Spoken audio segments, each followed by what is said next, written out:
We're discussing the second principle of liberty, which, as you know, says a free people cannot survive under a republican constitution unless they remain virtuous and morally strong.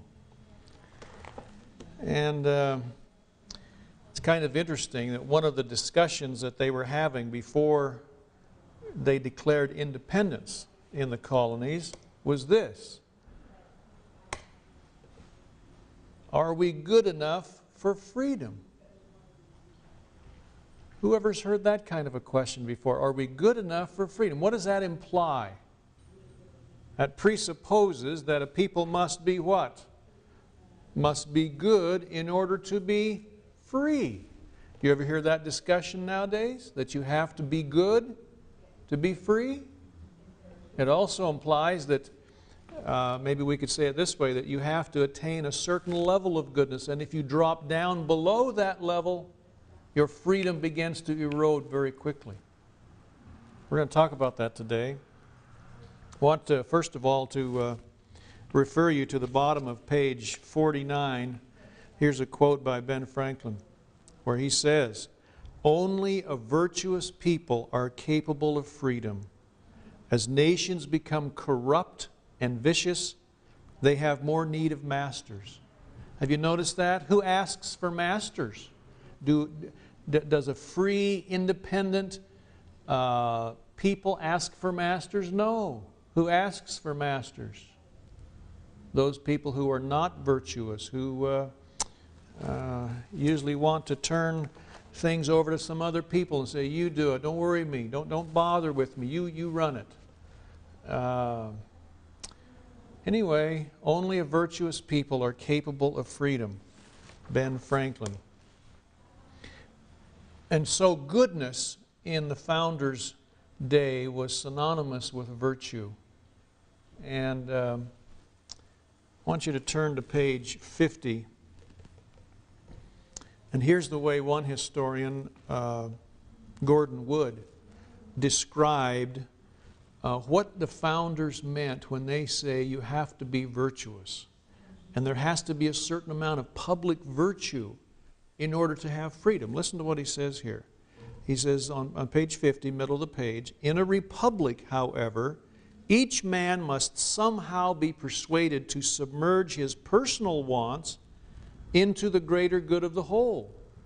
This willingness of the individual to sacrifice his private interest for the good of the community, such patriotism or love of country, the 18th century termed public virtue." You understand that? In other words, here's a people who may want personally certain things. For example, you may have a store owner who would purchase goods from Europe in order to sell in the colonies. May purchase goods from England. And because of the heavy oppressive taxation or other regulations from England, he would decide, I am not going to buy goods from England anymore. And it's a free will decision. See, that's what the founders called public virtue. Because for the good of the whole, for the good of the community, may drive him out of business, that kind of a decision. I'm going to give up my individual wants, my personal wants, for the good of the whole, because in the end, we will all be better off. Now, those of you who, and of course all of you coming to this school, have to wear a uniform. Have you given up something, your personal wants, your personal desires, in order to come here to this school? Yes, you have. Is it okay? Yeah, it's okay. It's okay. For the good of the whole. And isn't it great the benefits we have by not always having to worry about what you wear in the morning, and by making sure that everybody is dressed modestly, so you don't have to worry about that. We are free to do other things, to busy our minds with other things. You see what public virtue was? Well, so that is submitting personal wants for the good of the whole. We do that in our families, don't you? You'd probably want a room all by yourself, wouldn't you? But if there's more children than there are rooms, that isn't possible. So what do? You submit your personal want for the good of the whole. And it works out pretty well, doesn't it? And it helps us not be quite so selfish and so forth. Well, this discussion, are we good enough for freedom, was really quite an interesting thing, because there were some people on the top of page 51, they're listed there, who said, I'm not sure we are good enough. I'm not sure we're to that point yet. And so they weren't quite anxious to go for independence right off. Here are their names: John Jay, Robert Morris, Robert Livingston, even John Dickinson. These are great people. These are great names in American independence. But they weren't quite sure we were ready yet. And you remember it was John Dickinson who wrote the Olive Branch Petition, who said, let me just write a letter to King George. I can persuade him, and found out that he couldn't, and so he joined those that wanted independence. A little later in that paragraph, you see those who thought, yes, it's time to break. We need to break. John Adams, George Washington, Richard Henry Lee, Josiah Quincy. So you had people on both sides of this question. Are we good enough for freedom? I mentioned that question one time to a group of students, and there was a young man sitting over on the side, and I knew that just kind of by looking at him that he must have a hard time being good. And I said, do you know that you have to be good to be free? He almost jumped out of his chair. And he said, what do you mean I have to be good to be free? I can be good, bad, whatever. I'm free. So we had a little discussion, and this was the discussion. You have to have a certain level of virtue. And the founders would say public virtue if you want to maintain freedom. Well, there was a man in American at that time by the name of Thomas Paine, who recognized that there were some very famous people on both sides of this issue. He had written a little book that you're familiar with called Common Sense. Became a bestseller very quickly. And from some of his other writings, he said to them, if we don't break with England right now, it may be too late. You people don't think you're good enough? Let me tell you what it's like over across the way, over across the ocean. You don't want to stay connected with them. You must break, or they'll pull you down with them. And that provided the little spark that that really made them then go for independence. And by his assuring Americans that they really were good enough for freedom, at least to begin this great experiment of going it on your own. And so I refer you to the paragraph on page 52, which again is the historian who wrote, in the eyes of the Whigs, which was a political party of independence, the 2 or 3 years before the Declaration always appears to be the great period of the Revolution, when men ceased to extort and abuse one another, when families and communities seemed peculiarly united, when the courts were wonderfully free of that constant bickering over land and credit that had dominated their colonial life. See what he's saying? These people did this on their own. We've got to be good. We've got to be forgiving. We've got to be helpful to our neighbor, putting aside our own individual wants. And so you can actually go to the records of the day and find that lawsuits diminished, bickering diminished, as he says, 2 or 3 years before the Revolution. These people were preparing themselves, their hearts, their families for independence. And by being good, by reaching a certain level of public virtue. And even giving up, as we have said, profits from their own businesses in order to be united as a nation, united as colonies against the oppressiveness of King George. On the top of page 53 is an example first full paragraph there, he says, the non-importation resolution of the Continental Congress, this is where Congress actually passed a law saying that we will not import certain goods, mostly from England, which required great sacrifice and devastating losses to many business houses, was carried out extensively even though it operated on a voluntary basis. This is a wonderful thing about freedom, isn't it? It has to be voluntary. You cannot force freedom.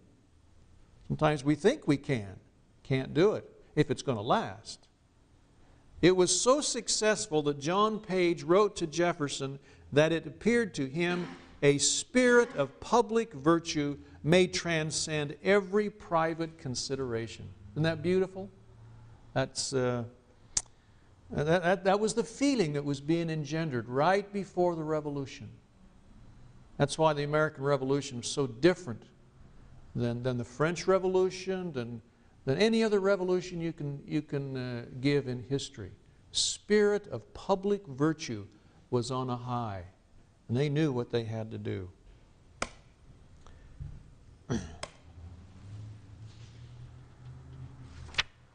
I want to refer you now to page 54.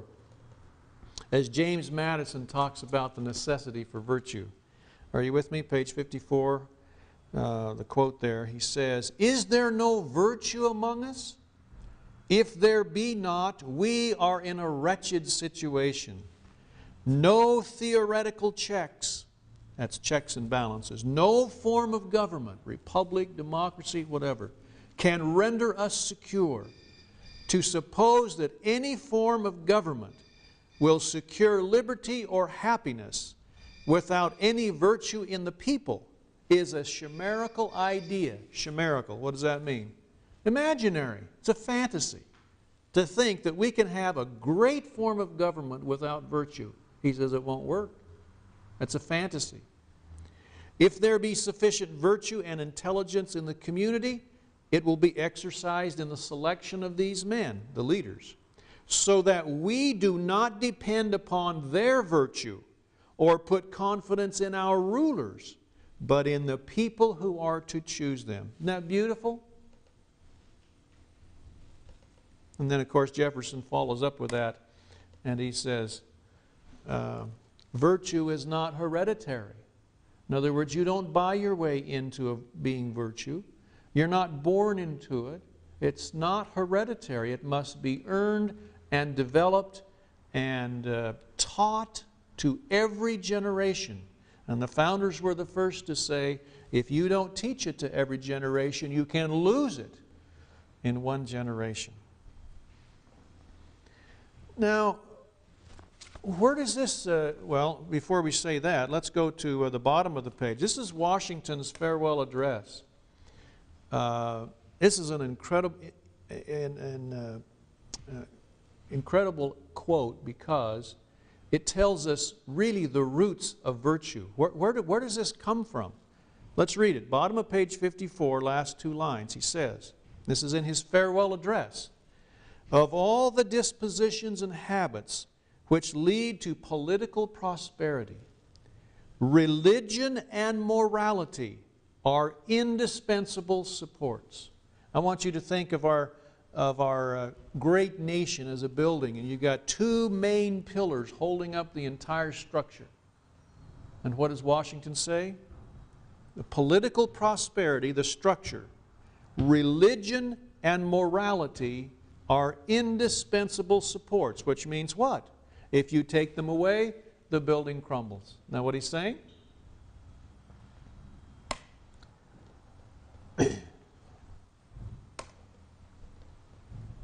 Let's go on.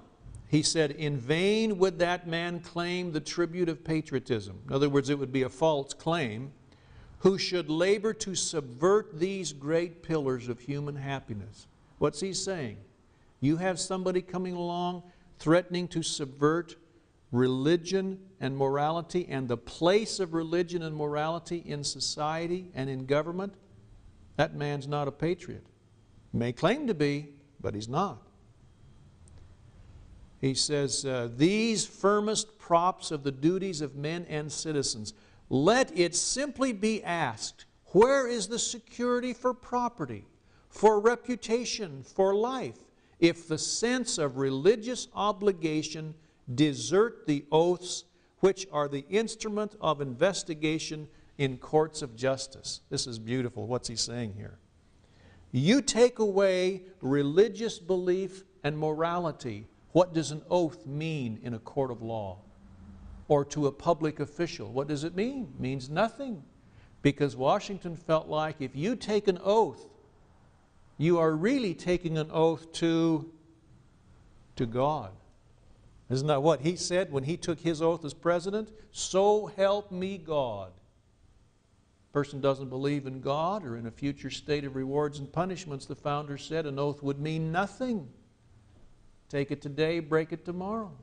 And Washington is telling us very succinctly, morality and knowledge are indispensable supports to a free people, to oath-taking. Now look at the next sentence. And let us with caution indulge the supposition that morality can be maintained without religion. What does that mean? This is a great topic because you hear this so much today. You ever heard somebody say, I can be moral without religion? You ever heard somebody say that? I don't have to belong to a religion to be a moral person. Sure, you've heard somebody say that. What does Washington say? Let us with caution indulge the supposition that morality can be maintained without religion. Why does he say that? I'll tell you why he says it. If you claim to be a moral person but have no religion, what's the next question? Whose morality do you follow? Well, my morality, of course. Whatever I think is right is my morality. Do we have a problem with that? Oh, yes. Maybe completely different than another person's morality. But hey, I claim to be moral. Washington said, forget it. That's really not morality. Morality is rooted in religion. I ask you, why is that? Why would he say that? That you cannot have morality without religion?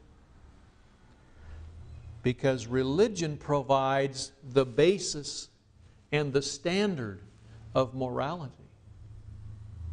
Religion, a system of religion, is a definite belief system that you buy into. This is my morality, the religion that I belong to. Do you see that? It's definite, it's fixed. And as most religious people would say, it's given by the Creator. It's not my law, it's the Creator's law. That's what Washington would say. Do you see that? That's powerful, isn't it? He goes on and he concludes with that quote, whatever may be conceded to the influence of refined education. In other words, a person may be as educated, may have all kinds of degrees. Washington is saying, in spite of all that, reason and experience both forbid us to expect that national morality can prevail in exclusion of religious principle. I love this. Washington seems to be saying, even the learned who think they know it all are wrong if they reject religious principle in government. Isn't that what he's saying? Great, isn't it? Okay. Well, let's finish as we come to conclusion here about, look at Ben Franklin's quote. I love this. How do we get this kind of public virtue, this goodness?